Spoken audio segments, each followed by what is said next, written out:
for the first pre-ingest session. We'll be starting out with Richard Liane showcasing Siegfried. If we get the audio to work, Jerome Martinez will showcase media info and media conch. Then Ross Spencer will showcase a tool called Demystify, which I'm be curious to see him demystify. Followed by, next is, my eyesight's bad. You take the mic. So it'll be followed by Apache Tika, which will be online, and then the media collection viewer, which will be presented by Joshua Ing. Perfect. Thank you very much. So is Richard here? There's Richard. We'll start off with Richard. And the jury will briefly give feedback, like in the manner of any good baking show, to the dish afterwards. And then, of course, we invite questions from the audience as well. Should I set the egg timer? Please do, for 10 minutes. You have 10 minutes to prepare your dish. And I need to speak into this mic? Yes. Yeah. And I'm one of the smaller developers. Mickey mentioned. I wish I was a little bit smaller. Maybe I could use this mic just to start off with? Yeah, I think so. I don't want to close. Does it come off? Am I going to break it? Yeah. Hello? Yep. Yeah, and look, I'm gonna apologize at the outset because I don't know how many of you are familiar with Siegfried, the tool that I'll be demonstrating today, but it's a command line tool, so it's not the best sort of tool to be doing live demos of. And I know there's going to be legibility issues just reading a command line output. So I'll try to talk as much as possible to everything that I'm doing today. And I'll also apologize for my style of cooking, which is pretty much like it is at home, where I'm just madly scrambling about the cupboard for ingredients. Maybe there's a few frozen items that are going to go to the mix. Hopefully it's not like a big mess at the end, but obviously the judges will decide. So just for those that aren't familiar with, to give an introduction to the tools that I'll be talking about today. So Siegfried is a file format identification tool in the same family as Droid, in the same family as Fido. It's a cousin of Apache Tika. I guess Tim's on the line. They operate slightly differently. Siegfried, the name of the tool, it's a kind of it's not an acronym. It's kind of an acronymish. It means signature, signature-based file format identification tool. So you get the sig and the F and the ID. So that's Siegfried. Signature-based means it does file format identification using signatures, and those might come from Pronom. But they can come from other places as well. So Siegfried is a little bit different in that it implements a few different signature sources in addition to Pronom. So where the Library of Congress has unique signatures in their database, it can use those. It's got a Library of Congress identifier. It implements the freedesktop.org MIME info standard as well, and there's different signature sources that supply those. So freedesktop.org does, as does the Tika project, so it can use the MIME info signatures out of Tika. And Ross Spencer, who'll be talking later, he's implemented recently a Wikidata identifier as well. So Siegfried talks a few languages other than Pronom. With Siegfried, you get two tools. You get Siegfried itself, and you get Roy. Roy is the tool that you use to build your signature files, pretty much. Siegfried is the tool that you use to do file format identification. It's a command line tool. I'll show a little bit of it now. But most people that use Siegfried actually don't use it as a command line tool. They'll use it through systems that then implement it either via its command line interface or via it's got an HTTP server as well inside. So that's the other way to integrate with it. Great. I'll give this back to you and thank you. Okay. So getting to the pantry. What I'm not going to show you is probably the main thing I should show you, which is how to run Siegfried over the pantry. The reason I won't is that it's got a lot of zipped files within it. It's got also WARC files. So when you run Siegfried, it can break into packages and identify them like that. So it'll recursively go through those zip files. It will recursively go through a WARC file and identify all the contents too. But it's going to take a bit too long for this presentation. I timed it was around 5 minutes on my 10-year-old laptop. So I won't bore you with that, but I'll show you some other commands. But if you were to do it, it's just SF. You add the Z flag because you want to unpack, and then you do the iPres pantry that will do the trick. You probably then want to redirect your output into a result file, maybe results.yaml, something like that. So its default output is YAML. It can also give you JSON. It can give you CSV. It can also give you Droid output as well. And that's something I'll try and speak to as well in this quick talk, is that if you're not a Siegfried user, if you're a Droid or Fido user, Siegfried can understand those result files too. And you can use a lot of the commands I'm going to show you now on your Droid output, on your Fido output as well. Right, so the commands that I will show you are the replay command and the log command. So the replay command doesn't run a scan, but it runs a pseudo scan, and it runs the scan from an output file. So I did the let me just see. So this is a frozen ingredient. It's the pronom output.yaml file, which is what I read last night, I think, to do the proper identification. If you just run it, it's really quick, and that's just giving you the full output. And so why would you ever want to do that? Why would you want to replay your results from a results file? There's lots of reasons. You might want to change your results into CSV or JSON or Droid. So I'm going to give it, I think that's the command. Oh, no, that's not the command. I'm going to give it CSV. And now I've got CSV. I might want to give it JSON as well. But yeah, so you can use a replay command to convert your results into other formats. You can also use it to add other flags. So when you run Siegfried, you can give it various logging options to give you bits of information as it's doing its job. Like it can log the time it takes. It can log formats. So if you're interested in particular formats that you're scanning, it can pop those out into standard error or standard output as well.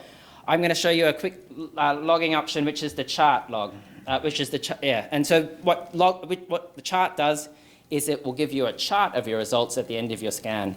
I'm going to redirect that as well to standard output because I don't really want to see the results as well. And let's hope this works. Okay, so I've got a chart of my results. What you're seeing here is the long tail of the iPres corpus, but let's scroll up.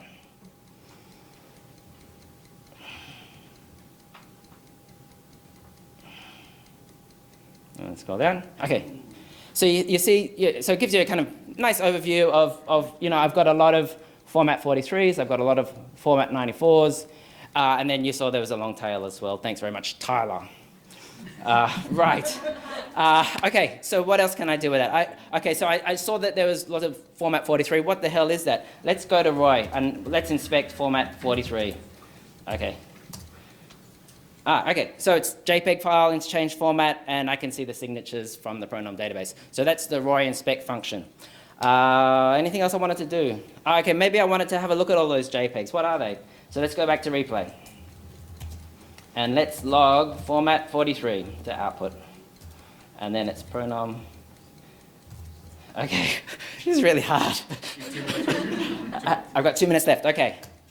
Yeah, so I can see all those JPEGs now. So I've quickly shown you the replay function, logging. Last couple of things I wanted to show you are the Roy compare. Okay,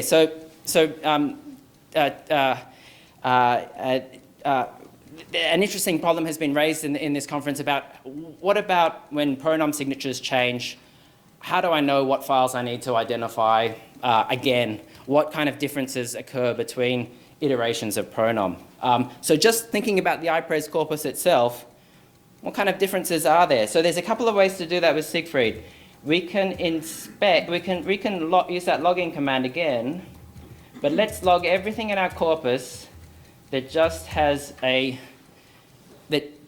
format defined in the pronom version 188 set. So this is looking at the changes now in pronom, and it's just saying formats that changed in version 108. I'm interested in those. Show me that in your output. Okay, so now we can see, yeah, this is actually mostly Tyler's stuff. It's all these resource forks and stuff. It's not too much, but and there's another way we can get at that difference. Roy has a special subcommand Roy compare, which allows you to, and what am I doing?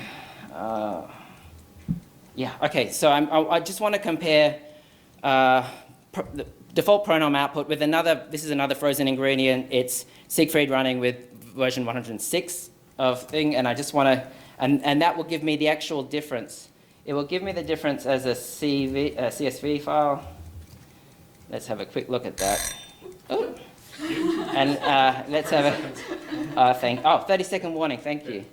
Okay, and yeah, okay, so you can see now this is the difference. You've got, it's a lot of format 62s, which used to be format 208s. There's a format 1742, which is unknown. So you see these are all the new PUIDs, right? And it's quite a big difference. So yeah, useful. You can do pretty much all of that if you're using Droid. You just use your Droid output instead of your Siegfried output with all of those commands that hopefully we've recorded so you can watch that back. Sorry about the speed of my presentation. Thanks very much.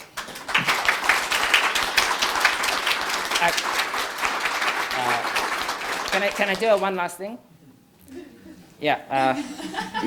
The Siegfried website has a, if that was all just too much, you can actually also upload results from Siegfried or Droid using this chart your results. So this is the IT for Archivists website. Use that chart your results thing, and you get a nice web page that shows you all the results too. That was probably a better way to show this, but I tweeted that out as well. So if you follow me on Twitter, you can have a look at that chart. I almost said thank you very much, Siegfried, but I meant thank you very much, Richard. Totally name confused now. That was an absolutely delicious dish. I always like me some good file format identifications. I'm glad that you recovered the little messy spot you made in the end by showing the website, because I think some people may be intimidated by that much command line info, but I can assure you that it is all on the webpage. And I think it was really impressive to showcase what Siegfried can all do. And special points from me for making a command line output look that pretty and that informative. Yeah. Very good. Kieran.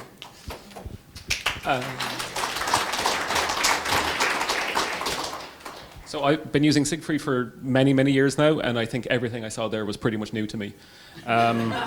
So I realized that there's so much more to these tools than I can ever even imagine, and I'm just so impressed with it. It's incredibly helpful because I offload a lot of that checking to things like Brunhilde or Demystify and stuff like that, so it's interesting to see that you can do a lot of that within Siegfried itself, so fair play. So impressive to do a live demo, and like it was really, really good. I also really liked how you highlighted the interoperability of like Siegfried, so talking about how you can output it in different formats and also how it works with Droid. So yeah, really well done. Richard, you're way too modest about your cookery skills. I really liked your use of frozen ingredients as well, so I think that was innovative. Sometimes we need to take shortcuts in the kitchen, and I think you did that very well. Are there any questions from the audience for Richard? Ari? Sorry, I missed most of it. Just, but I got the gist of it. But I was just wondering, so the last bit you showed where you could really examine the differences between the pronoun signatures.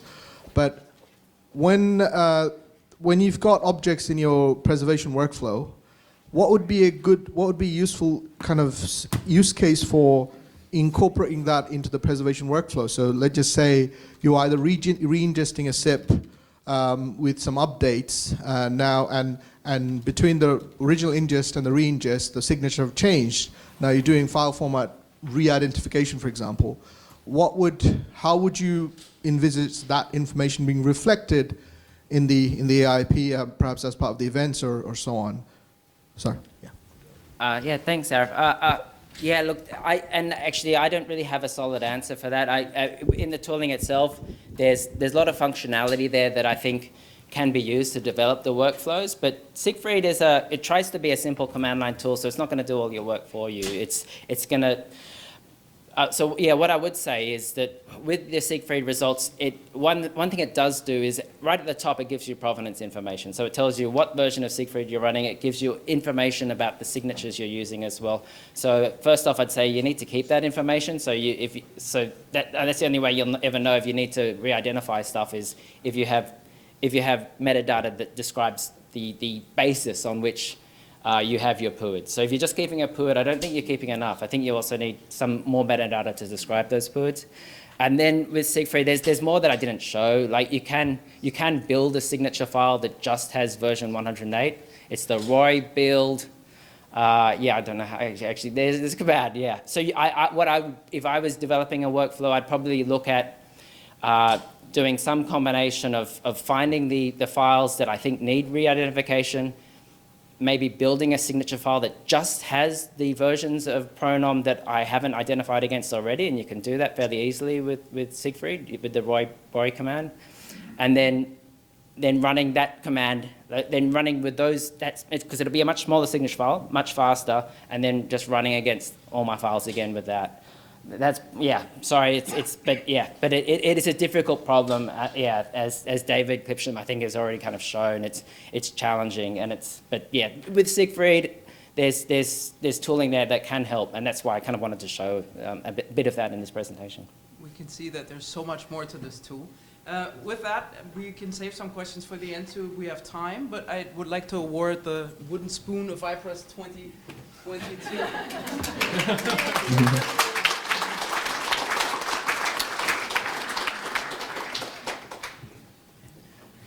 Oh yeah, I can do this. That's fine. Ross to start. Does that work? Perfect. Thank you. Hi everyone. That was the quickest 10 minutes ever, I think. Yeah. So I'm here to present a tool called Demystify, or specifically Demystify Lite. So Richard's been. I haven't even thought about cooking metaphors, but. Richard has, I guess he's my sous chef. Sorry, Richard. Because I'm taking his Siegfried report, and what we're going to do is we're going to put it here into Demystify Lite, and yes, cook up some hunter's chicken or something.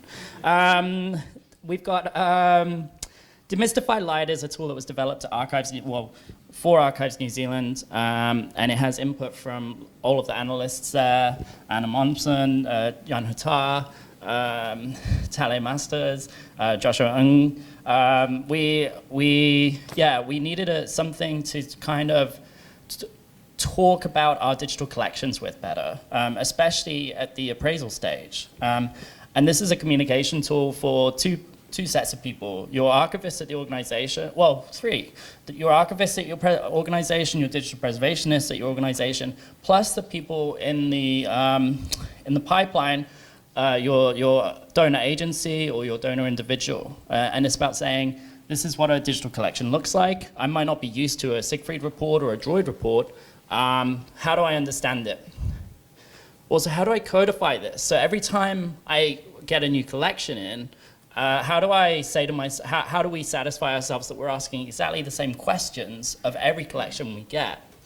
And yeah, so in my spare time, I created a sort of text-based tool, and I showed it to one of our analysts, and they're like, whoa, this is cool. How do we get more out of this? And I realized we could do something like put HTML in place. I do want to talk a little bit about development principles. At Archives New Zealand, we couldn't really run any non-standard stuff on our systems. I'm not sure how I got Python on there, but I'm not sure IT know how I got Python on there either. But I certainly couldn't get past things like running things through pip, and they kind of blocked the protocol that uses, for example. So it uses standard components, a lot like Richard's development methodology on Siegfried. And it allowed me basically, and recently I got a push from Joshua as well, like, hey, we're still using this, but Python 2 is running out, can you make it Python 3? Yeah, and so I took the time to turn it to Python 3, and then all of a sudden this other methodology came up for running Python in the browser, PyScript. and we'll talk about that in the end. I'll actually show you the tool first, and then I'll try and just wrap up. Yeah, so what do I want? Temp, Siegfried. This is from the freezer, Richard. What I've done there is I just accessed a file on my hard disk, and I ran demystify, and it runs very quick because putting it into the browser means I use an in-memory database, so it's way quicker than it ever was previously. And what it does is it breaks down Siegfried's results for you. There's some things I really want to highlight here. So some of the detail, if it doesn't make sense to you, you can always ask me later. But actually, one of the things I want to highlight is the detail can make sense to you, and that's the entire design of this report. This is not so much for your digital preservation person. We asked all of our archivists at Archives New Zealand to contribute descriptions for what any of these statistics mean. So if you hover over, for example, these bullet points, you get hints about what information you're seeing there. And this is all just summary information, but you can just pick one, and you'll see some of it makes more sense than others. I actually can't read my screen, so I'm just whatever you see, that's what you get. There is some stuff here, like very specific stuff about Siegfried. We get some nice, pretty stuff at the top of this accession. And again, here, you want to ask, what's the size of this collection? What does size mean? Frequency of format signature identified IDs. Why do I need this information? And yeah, it's a bit of a top-heavy report. Like we put the pretty stuff at the top, but I would say all the cooler stuff is at the bottom because there's a lot of detail. I used to have this tweet that said digital preservation is not fractal and is not big data. It's like fractal in detail. And I think there are, like, even in a Siegfried report or a Droid report, and it will work with both of those, and there's reasons it doesn't work with FIDO yet. But there's so much detail. And so you can find things in here like, you can, there's file processing errors. Where these say empty files, and so they're one thing you might want to highlight as something to attack.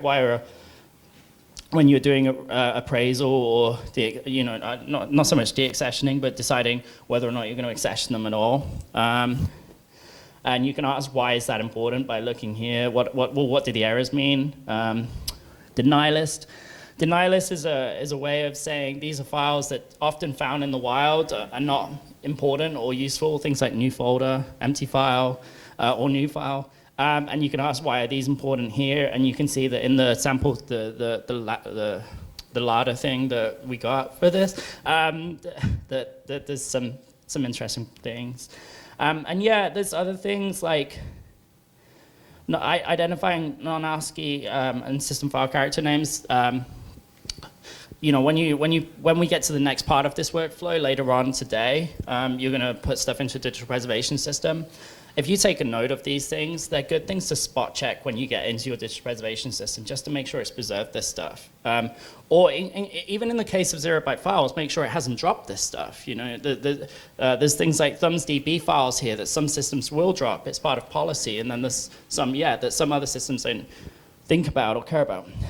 Anyway, so please have a look at Demystify Lite online. I will say, this is not like super cool today, but you can print this or save it to PDF and show it to someone on an iPad.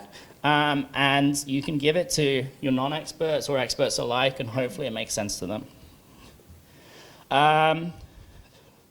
Demystify Lite was largely inspired by this. I finally had a chance to write this article.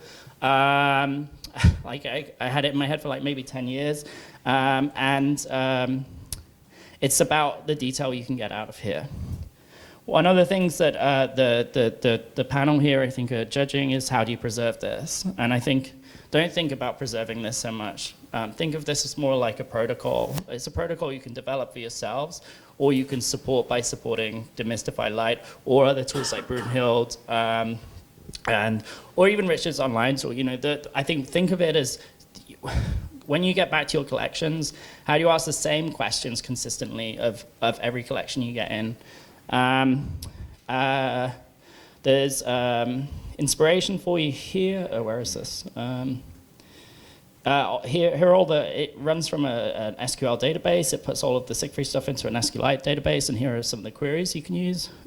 Was there a timer set? 90 seconds. 90 seconds. That's exactly how much time I need. And you can have a look at some of the queries here. This is really only the sort of 0.5 of the iteration of this tool, so some of it's a bit of a mess.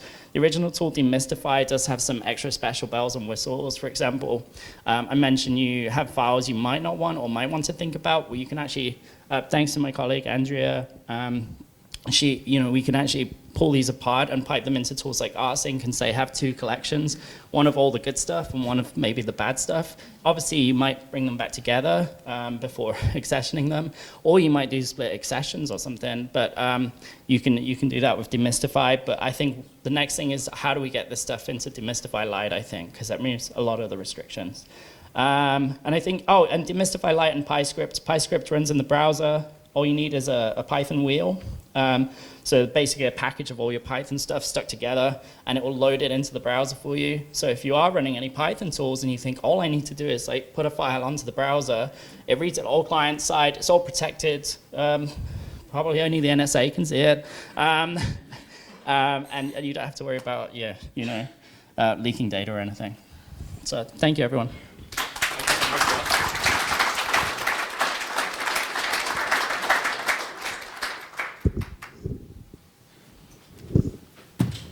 Would you like to start us out, Leontine? Sure. First off, love the outfit. Very cool. Oh, thank you. Very cool. Yeah, that was really, really good. And I loved how you also took into consideration the non-experts and the people who may not be as familiar or as excited about file formats. So yeah, really well done. Great work, Ross. I really like the way you built on Richard's dish, actually. That was really nicely done. It's a great demo. I love the name of your recipe or tool or whatever we're calling it. Extra points for making it look easy. So in our kind of jury feedback, we're meant to think about whether it looks easy and whether it's actually easy. And I think it definitely looked easy. I loved all the help text that was in there as well. And I think that also makes it actually easy to understand. And a really detailed report that tells us so much. So well done. Yeah, also hats off from me. Thank you for using appraisal, for cooking appraisal. I think it's a very uncovered topic, tool-based. And also the way you reused Richard's dish, it's like Richard already cooked something delicious and put it in the fridge, and you took it out the next day and cooked it in a way that the entire family loved it. Not to say that, the kids might not like to eat command line interface, but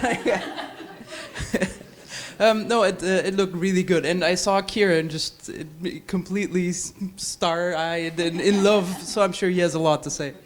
Yeah, actually, Jen covered a lot of what I wanted to say. One of the things I really love in there is the file name encoding issues thing, and Tim Allison actually on Twitter was saying he was having an issue with one of those file names that you caught. An unzipping tool was having difficulty with it. That stuff is really important, and what I love about something like this, it's very educational as well. It's unwrapping really, really technical stuff. Those SQL queries looked horrible, and nobody needs to know about that. So people, I think it's really like you're guiding people by the hand through what should I be thinking about at the pre-ingest stage. I think it's a wonderful tool. I think we have time for one question for Ross. Someone has one? Maybe two short ones. Maybe two short ones? Arif. Sorry, I don't mean this to be a regular thing, like asking questions. I was just wondering. I mean, it's really wonderful the way you've set things up, and being able to run Python without needing to install it. I think it would help a lot of people. But I was just wondering, just to kind of further because you're basing the entire thing on the EML output from Siegfried, right? Could you imagine sort of having an XSLT perhaps, which transforms the whole thing and produces an HTML that you're producing? That might, resonate slightly, better with the librarians who are not, experts in Pythons and other things, but they can run XSLT. Yeah, for sure. Yeah, maybe. I guess I wouldn't fixate too much about programming languages and just use what's best. So yeah, absolutely, I could imagine that, but it might take some effort. Anyone else with a question? Samaya? Thanks, Ross. So, had you not had to recook an entire family meal in 10 minutes, what other ingredients would you add?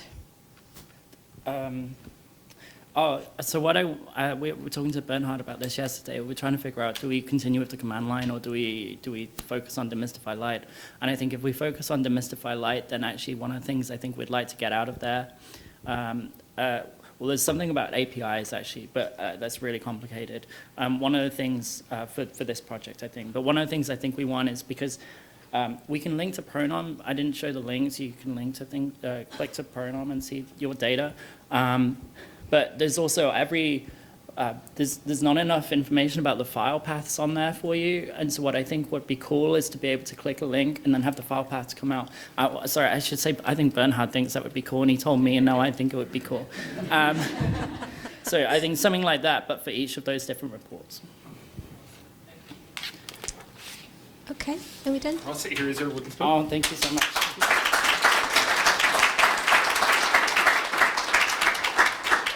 Thank you. So now we will move to our online presentations and to AV with Jérôme Martinez.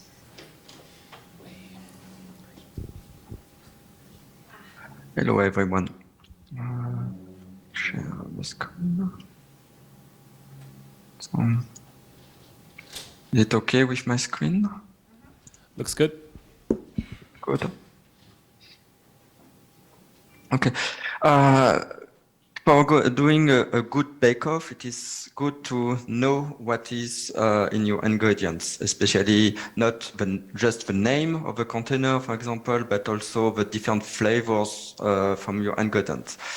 So we have a tool called Media Info, which permits to have more a deeper information, deeper look on what is inside the files. So it is focused on AV files only. So we don't handle PDF or any other emails or games and so on, which were in the bake-off package. So we focus only on AV, so a bit of images also, like TIFF or JPEG. And for example, here you can see that a Matroska file, you can see that there is a video content and that there is a different duration. Also, the bitrate is variable, or which kind of color space you have, or the bit depth, and so on. We are not only on container, FFV1, and also Matroska. We can handle DPX. So you can know a bit more. Knowing that it is a DPX is not enough sometimes. You need to know the width, the height, the color space of the bit depth, or how it is stored in the file. So there is some settings for DPX, and sometimes some workflow can accept different flavors of DPX, but not all. So it is good to know which flavor of DPX you have. We can also check the SWF, for example. You can have some information about that, or AVI. There are different views in Media Info. You have a tree view, so you can check, especially when it is complex, the tree view. If we have some complex files, for example, a TS file with different video streams, you can nest one, so it is easier to see. This one, for example, is a satellite capture. So there are two programs, two menus, with one menu with one video and one audio, and another one with also one video and one audio, but you can have also metadata in the file, and we extract them in that case. For example, for the TS here, we have the titles of what is present in the file. So it is easy to, with Media Info, to extract information and to have a quick view of the information. You can have also a text view. You can also output in XML, and so on. There is a different possibility for the export from the graphical interface. If you have some complex files like this one, it is MPEG-H. MPEG-H is object audio, and you may have a lot of different information, different objects in the audio. So it is not only channels. You can have objects which moves during time, and you can have a graph view for having a better view of what is inside the file. So maybe it is not now for you, but maybe in the future you will have such file, and it is good to see how linked are the programs and the channels when you don't have only left-right channels, for example. Media info is a graphical interface, yes, but if you need to automate things, you can also have directly a command line version. So it is just easy with media info. We could check what is in a specific file with a command line, and you have the same kind of output. You can output in XML if you prefer for some automation after that.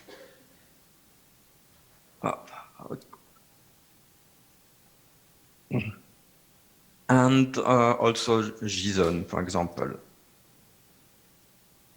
There are several different output, MPEG-7. If you are MPEG-7 addict, you can have also MPEG-7 output or EBU core also. Oh, this one doesn't work. So it is easy with this tool to identify the content, but it may be better to go further and also to validate the content. And for that, we have a tool called MediaConch, Media Conformance Checker, which is able to do some conformance checking and saying that if the file is valid or not, so, compared to the specification, but also compared to what you want. So, for example, if you want that the file is Matroska, you can create a policy and saying, I want that the file is Matroska. We have a very easy to use GUI for doing that. So you can select, create a policy. For example, I will delete this one. I will recreate it. We can create a new policy, and let's say, I want that the file is Matroska. The policy, and we want to create a new rule. Let's say, is it Matroska? We choose a track from media info, so the general part, and we want that the format is Matroska, so exist or do not exist, equal. Let's say equal, and we want that it is Matroska. We save the rule, and then we can see in the conformance checker if it is Matroska or not. We'll see that this, the last ones are in green because the Matroska check is good, but this one, it is a policy failure. And when we want to see what happened, we can say, what is it? Is it a Matroska? No, it is not a Matroska because it is ADM, another format. So we can reject the policy. The policy is what you do. And for the implementation part, we have an implementation checker for Matroska and FFV1 and ADM. ADM is an audio data model. It is a new format. It is audio format with object. It was sponsored, so we implement that. If you have Matroska file, you can check if they are good. For example, here we have a good FFV1. Matroska. It is a file from the package sent for the bake-off. But I slightly modified it.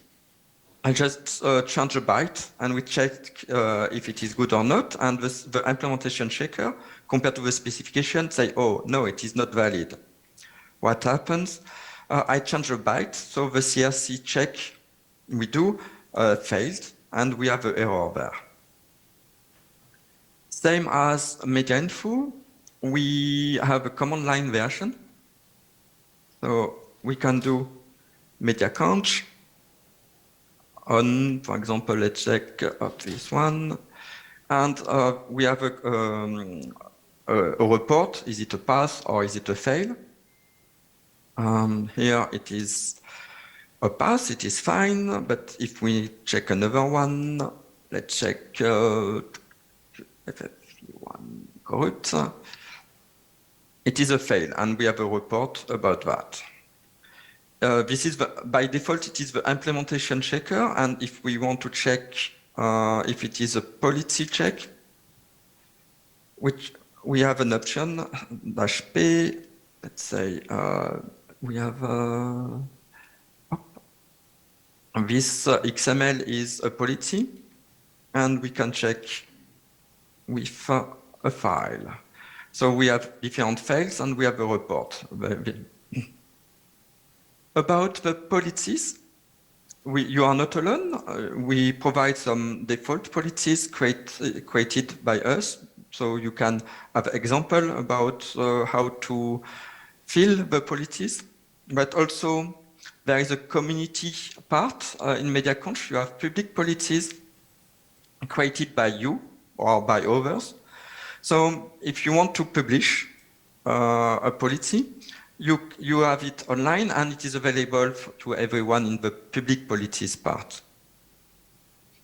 Here, for example, the Austrian Mediatek, they have put their own policy, and they want that it is PAL or NTSC, that the FFV1 version is 1.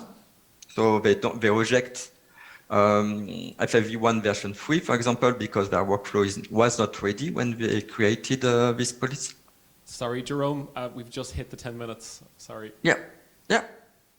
Anyway, thank you so much. I think we're going to give you a virtual wooden spoon, or send it to you. But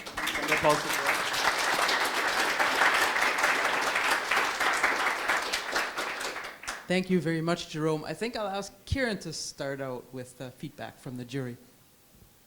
Extra credit for showing 2 different tools. Both of them incredibly educational. And it's also very refreshing to see you recover from some slight command line issues that even the creator of the tool can get the commands wrong.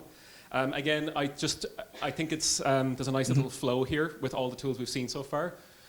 Going that little bit deeper, which you do need to do for audiovisual material. So I think this is the essential file format information tool for audiovisual material. And anyone working with digitization or legal deposit or something like that, you need to do conformance checking. Media Conch, I think, just makes your life so much easier. So, well done. Thank you. Although a big... Do you have questions? We'll get to that in a second. We need to hear our feedback first. Thank you from me as well. I think I like the fact that you really look on the ingredients list. You don't stop at the file format level, but you look deeper. You really dig deeper. And what MediaConch allows you to do is, if you have your own policies in your house about what kind of AV material to accept, then you can write your own policy and cross-check that in a very easy manner. And I think it's great to have a tool like that. And it's incredibly generous of one-person companies like yours to make that software freely available and to pay to attend sessions like this. So an extra round of applause from me for that. And I'll hand over to Jen for more feedback. Hi, Jerome. Thanks for that. It was great. Right. I love the flexibility of your recipe with the user interface of the command line and the different outputs. That was great. I like the way you were able to detect when ingredients were perhaps past their use-by date or invalid files, even. But yeah, fantastic. Thanks for coming along and showing us.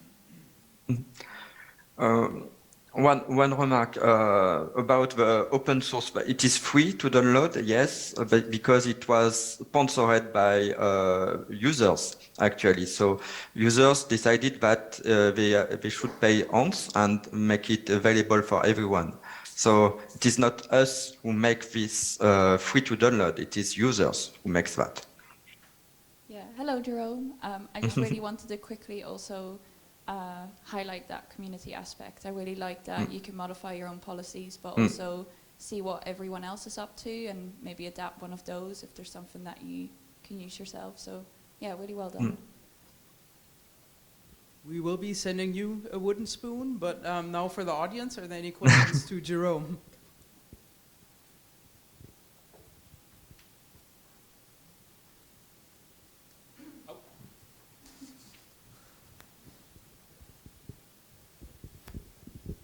Hello. Yeah, it's not really a question, which is why I waited for any real questions. But I just want to say we make use of media info in our AV characterization, and it's pretty great. So thanks for creating it, and it's nice to see the user interface side of it as well, because obviously we automate it.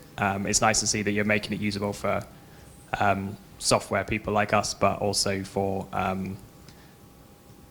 like direct end users. So yeah, like I said, it's not a question, but it's nice to see it. So thanks. Can you state what organization you're from? Yeah, I'm from Preservica. I think we have time for one more very short question. Oh. Hello, Vitaly Zakota, Harvard University. Also wanted to say thank you. Media Info played a critical role in us implementing workflow for ingesting AV into our repository. Great tool. And maybe one more bit of love for Jerome, because we have 55 seconds. Here, Lucy. Lucy Wells from the BFI. Just to say, we could not do everything that we do without it. So thank you so much. Thank you. It's just a complete and utter joy, and just provides us with so much confidence in what we're doing. So thank you. Thank you, Lucy. Right. Thanks. Another round of applause for.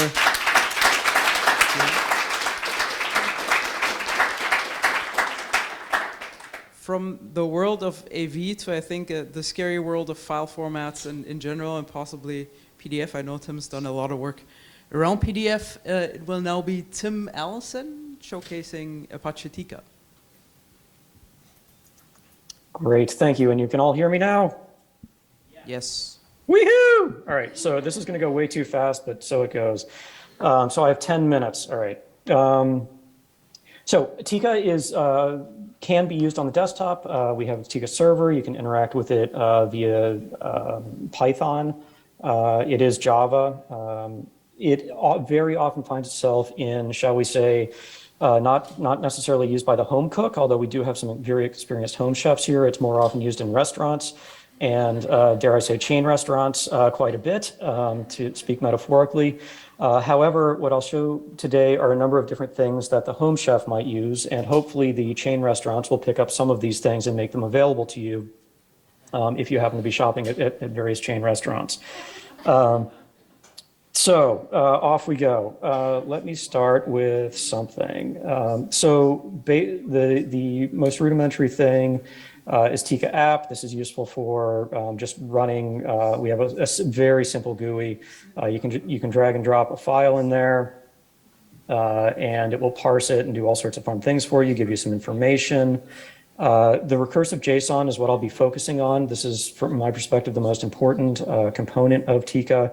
And let's get a view of that that's much easier to read as soon as I can find that here. There we go. All right, so what this looks like is we have an array of objects, and then we have the main container file that you submitted is here, and you can get all sorts of rich information about what type of format the file is, obviously, internal metadata about the file, when it was created, modified. We also have stuff that's been added based on requests from or around or via the digital preservation community, does it have a collection? Is it a portfolio? We also have, does it have marked content? Does it have PDF, UA kinds of stuff in it? And of course, we also have the actual text that's in there so that you can index that and make your file searchable. So that's kind of the main container file, and then we have all of the embedded files for that. So Tika acts recursively on all file formats that it processes where it has embedded file formats. So that's kind of the container file. Within that, though, there is another file, and the embedded resource path is this. So there's an embedded PDF file called Marketing Collateral with 3D PDF. And again, all of the same metadata is there for those embedded files. If there's a parse exception on an embedded file, it's caught and represented here, so you can get the stack trace of that. So this is a really powerful way of looking deeply into your files. And In this particular file, there aren't deep embeddings, but you can at least get a really good sense of what's in here. I think we also have a signature in here somewhere. I thought we did. Oh, I know what's going on. Okay, this is, I just added the signature stuff last night. I'm using an older version of Tika. But we have lots of great information here about these files. So that's kind of the one-off kinds of ways of running it. You can also run Tika in batch mode. So it's the command line I can share with you on Twitter or something. It's very simple. And what that will do is take an input directory and write it to an output directory. That's kind of the old version of things. And what that looks like is just a bunch of directories of JSON files. So that you can see, so that you can open them, you can process those, and you get exactly the JSON file I just showed you. That's kind of old school batch processing. What I'd like to do now briefly is kick off the actual batch processing. Yes, I'm doing a live demo. Before doing that, let me just prove that this is empty. So that table doesn't exist. Great. So now we will just kick off this process. And what's fun about this is that it's now multi-threaded. We have a bunch of processes running. It's one file per process. This is the new Tika Pipes module, which is really important because it allows you to integrate with S3 or Google Cloud Storage or local file share or a number of other data sources. And then you can, after the parse, it will export that data to Postgres, to file share like we saw before with those JSON files, or OpenSearch, Elasticsearch, Apache Solr, JDBC, as I'll show you, and a bunch of other things. So the Tika Pipes module is robust, and it allows you to read from a bunch of different sources, output to a bunch of different sources, and all of the processing is done one file per JVM, so it's extremely robust. I remember, I believe it was Andy Jackson's original post on Tika to Ride, which got me involved with realizing how we need to make Tika robust against crazy files, because when you have millions and billions of files, you will find crazy files. So while that is running, let me show you yet another fun thing, which is Tika eval, which is another command line tool, part of the Tika ecosystem, which is designed to go through that directory of JSON extracts files and pull out some things that are kind of important. And that is a pretty basic command line. We have a wiki for it. And the output of that is a database, but then we also have something that automatically runs pre-defined SQL queries against that to create reports files. My view of a front end is that it should have XLSX files, believe it or not. I'm joking, but that's where I am. So if anybody wants to help out with front end, that would be great. So this will give you a sense of what the MIMEs are in that batch of documents. It'll give you a sense of the exceptions. Thank you, Tyler, for all of the Apple single file things that caused all sorts of problems for us. Cheers to you. But it'll also give you a sense of what content is in there, what detected languages were in that collection, so that you can get a general sense of what's in there. All right, so hopefully the process is completed. Yes, it has completed successfully. So now we can go into here and run this. And I think I still have about 3 minutes, which is pretty cool. If I don't, let me know. So this created two tables. One is Tika, which just shows us if there was a timeout or if there was a catastrophic failure, a JVM crash, something like that. We'll have an exit value of not equal 0. It gives us process time. That's pretty boring. But it is important to figure out which files, where things crashed, where things went wrong. This is the Tika info table. Let me make this a little bit bigger. Somehow, actually. Okay, so this, what this shows you is that for every, so this is the main file, the source file. This is the attachment number, so you can see that this file had a whole bunch of attachments. And then these are the embedded resource paths within that file. So we have how many files in here? Okay, fine, yeah, got it. Okay, wrong table, let's try this one again. Almost as if this is live. All right, so there are 8,251 files when you include all of those embedded files in this collection, which is pretty impressive. And we can go through and find all of the PDFs in there. So these are our beloved PDFs. These happen to be embedded. The embedded depth is 1. That's the embedded resource file path. We have whether they're in this particular database I set up to extract PDF related information especially. So whether it's encrypted, has XFA, XMP, whether it's a collection, a portfolio, whether it has marked content, PDF version, PDF A version, PDF UAID, and so on. The other really fun thing is that we have profiling, and I think I have 2 minutes left, is that we have profiling on language ID with Tika eval. So we run, not only do we run, can you configure Tika to run language ID, but also we have this out of vocabulary statistic. So that is how many wonky words or how many non-really common words are in the file. And if you have a really high rate of that, then it's probably junk text. So that's a really handy statistic for this. You can see these out of vocabulary for these files is actually pretty good. In the 20s to 60s, anywhere much higher than that, and things start getting interesting. So that's kind of some of the fun stuff you can do with this if you're savvy with SQL. If you're more of an OpenSearch, Elasticsearch, Solr kind of person, you can configure an emitter for that. So those are the Tika pipes module, Tika eval module, Tika app, command line, input directory, output directory, and even just our simple little GUI thing are in reverse order of what I showed today, and are some of the fun things that I'd like to share with you about Apache Tika, and I'm wrapping up. Perfect, thank you. That was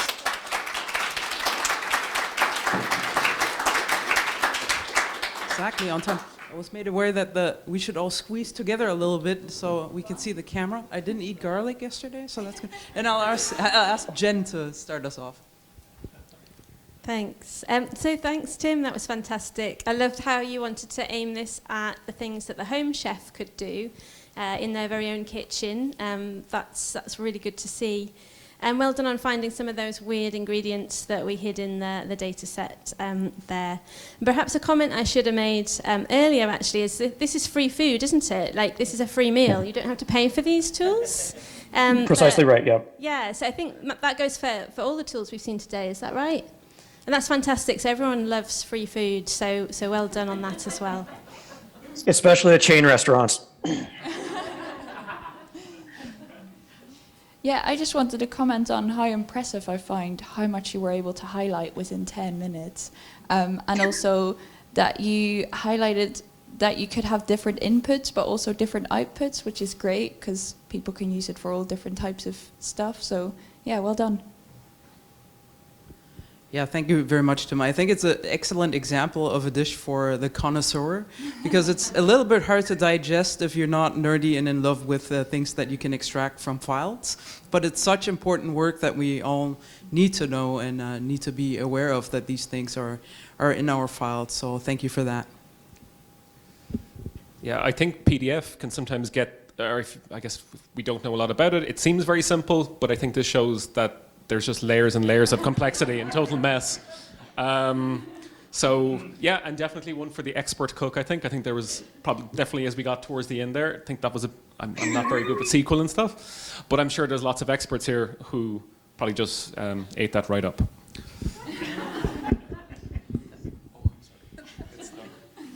It's stuck. Also, I think Tyler is proving to be the mean food columnist that everyone is fearing. So with that, are there any questions in the audience?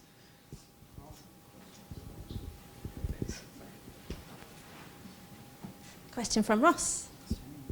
Yeah, Tim, thank you for Tika. It's a really cool tool. I've used it for a while, especially like the, because I don't think you touched upon it. You know, you get text extraction out of it as well, and so you actually do some really complex stuff with the content analysis, and then that works well with your archival workflows as well. What I wanted to just double check was that last GUI piece you demonstrated. What was that called again? Also, do you get much indication that many people are using it? I think we probably will after this if if it's truly available. Yeah, so the last application I showed was PostgreSQL. It's just the PG admin thing. So that batch process that I started off took files from the file share, did the processing, and then piped the output into Postgres. And if you prefer OpenSearch or Elasticsearch or Solr, you can also pipe it there, or just the file share. So you can get a bunch of JSON files that you can process with Python or anything else. Can I just say, standing here, the cakes smell really nice. It must be driving you insane. Questions? Oh. Hi, I have a question about the PDF processing. Is there a limit for how old the PDFs can be in terms of how much it can actually extract from them? Or does it need to be more new ones? Send me some files. Give it a try. I don't know. I do know that for really old Microsoft files, we throw up our hands and say we can't do them. For PDF files, I have not seen that because PDF is designed to be backwards compatible. That's not to say that there won't be problems, especially in the older ones, that will cause PDF box, our underlying PDF parser, to go belly up. If you have a favorite PDF parser that works on those old files, it's pretty straightforward to wrap an external parser or another parser in the Tika framework so that you can get a parser that works for you on your files. Thanks, Tim. Do we have time for another question? Yep. Any other questions from the audience? Or comments? Praise? No, I think we're good. Thank you all so much. Tim.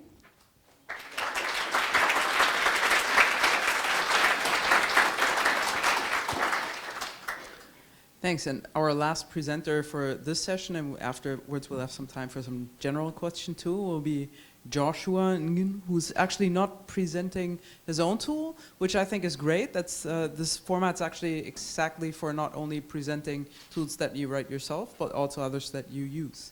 So Joshua, please.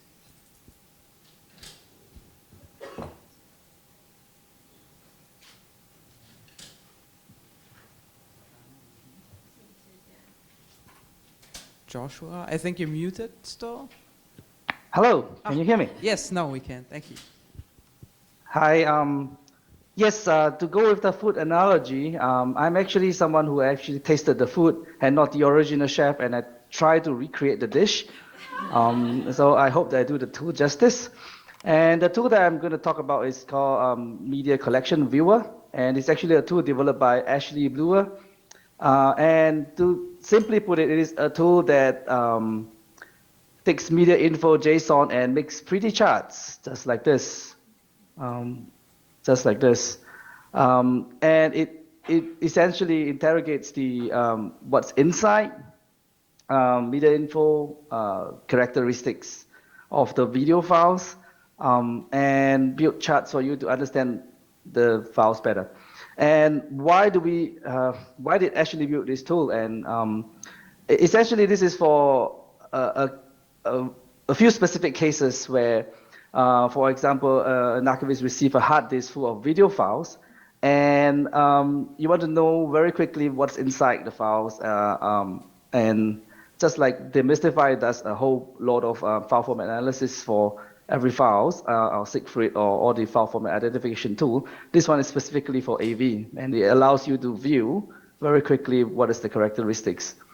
Another use case is if you receive a bunch of files from digitization vendor and you have expected requirements of what it's supposed to be, you can quickly just throw the JSON export from media info, and you can quickly see the charts, and if anything looks different, means something is amiss. And most importantly is to flag any gotchas. It is, things that is unexpected.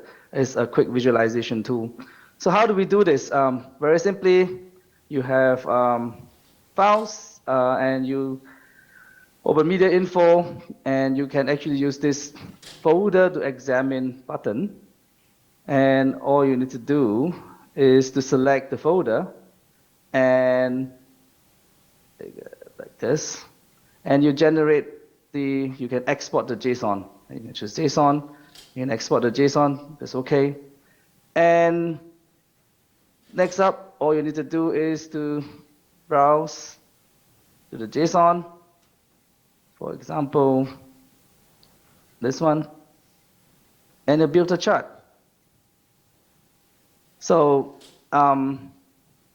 this particular JSON is actually built from the AV folder in the iPres pantry, and I've taken out one particular file that somehow caused an error to this tool. I've logged an issue in Ashley's GitHub, but for this demonstration, I took out that file, and you can see that from all of the files that is shown here, is actually, you can see that there are some with 1 tracks and 2 tracks.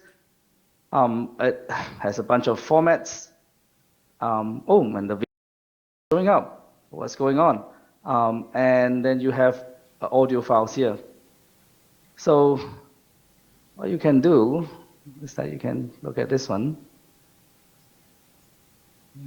And the cool part about this tool is that it actually runs on the browser and is on client side. So when you upload a file, you are not actually uploading to anywhere. It's actually running in the browser. So the only way to reset it is you just refresh the page. And you can just try to upload it again and build a chart. So in this particular EDRM folder in the iPres pantry, there is actually 4 MPEG audio. There's no video. There is, as indicated here, 4 MPEG audio and 4 of them. If you want to look at another set, the OPF set. Okay, you have to refresh, sorry. OPF set. So there is 3 MPEG 4 files with 2 tracks. And you see a chart with no other segment. It means that everything is similar. It's the same file format, it's a file for extension. And there is, but if you dig deeper inside, you can see actually there's 1 ProRes and 2 MPEG video, different color depths, different component, and you can see that there's different resolution. So imagine if you expect a digitization vendor to send you something with just 1 resolution or dimension, and you suddenly see there's actually 3 segments, something's amiss. Same for chroma subsampling, and there's no audio. So I thought maybe I should give it a go and try and use the exotic ingredients. Just refresh the page and see what happens.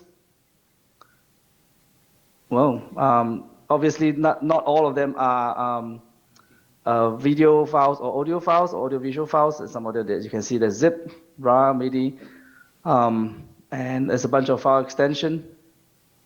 None of the video is showing up, but there's some audio. And the purpose I want to show this tool is that this is very useful for appraisal pre-ingest for audiovisual processing, and everything runs on the browser. It is useful for very quickly visualizing what you have in a folder or a shared drive or hard disk, and the code is actually open source. Everything is in Ashley's GitHub right here, and feel free to submit pull requests or just submit issues. That's about it.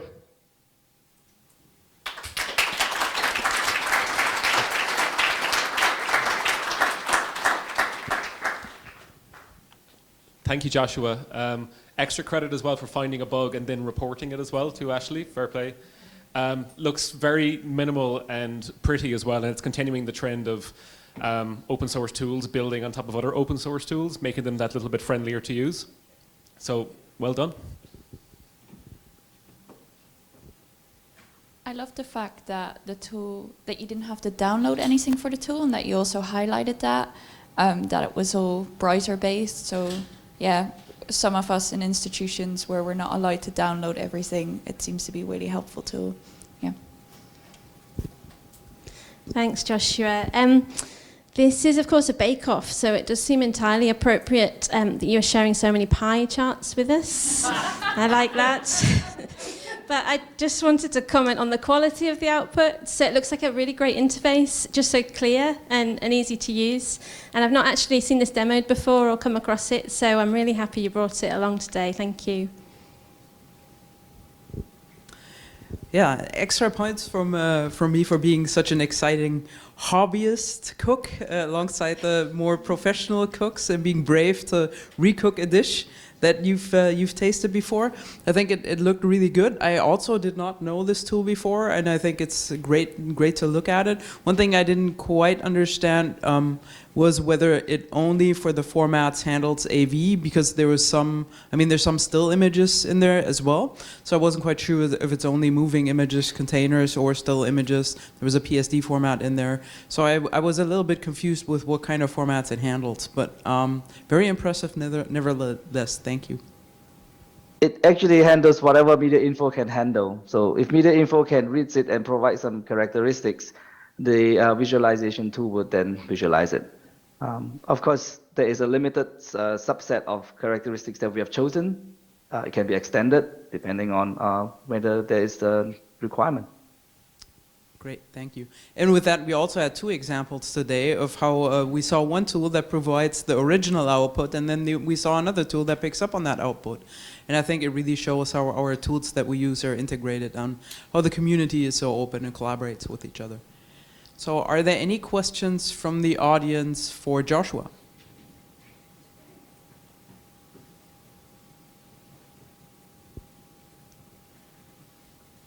There's one. Okay. Oh, thank you. Hi, Josh. It's Samaya. Hi. Hi. This is less of a question, and I just wanted to say thank you, because I too wasn't aware of this recipe or the ability to recook it, and particularly thank you for preparing a midnight snack for us from the other side of the world.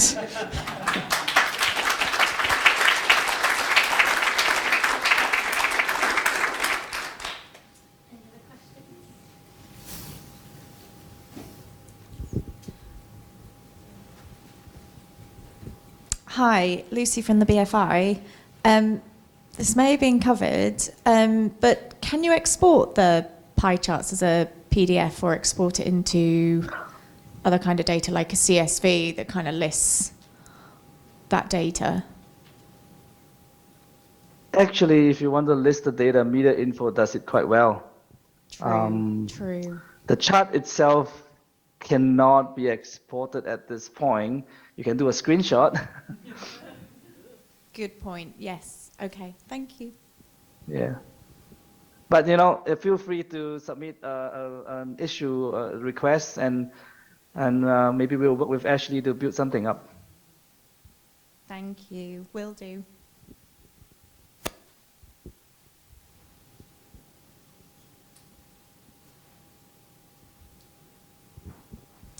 I think that's it. I think you're off the hook. Joshua, thanks for that. Yeah, thanks, Joshua. We'll also send you a wooden spoon, of course, all the way to New Zealand. Are there any questions? You already have one. How did that happen? Magic. Yeah, it's a bootleg. Yeah, I think it's a cheap copy. Impossible. Are there any questions to any of our presenters for this session that you may have thought of while watching the other presentations? I think Jen made the crucial error of saying the pies smell good and then mentioning pie charts again. Kieran has one. So we've seen Siegfried has this kind of helper GUI with Demystify, and we also have a media info helper GUI, graphical user interface. So I wonder, do we need one for Apache Tika as well? Yes, please. Tim, you can't see the absolutely excited faces in the audience. So I think, that was a big yes, please. Do you have any plans for that, Tim? Maybe. Community input is always welcome. But no, that does make a lot of sense. Great. Thank you. And For the audience here, so do you have questions to the audience? We could ask it that way around too, from the bakers.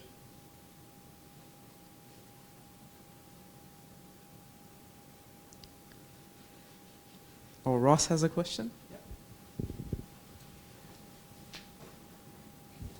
The meals are free, but they're not labor free. I don't know. I guess Tim, how do you focus your work on tikka all the time? And perhaps the same question to the other bakers. Good question. I've been in an unbelievably lucky situation for the last number of years where I've been able to convince some employers that this is an extremely useful thing. I have been working with the folks who have been willing to support that work. I also have a day job that involves file processing and search, but I've been extremely lucky. Does anyone else want to comment on that one?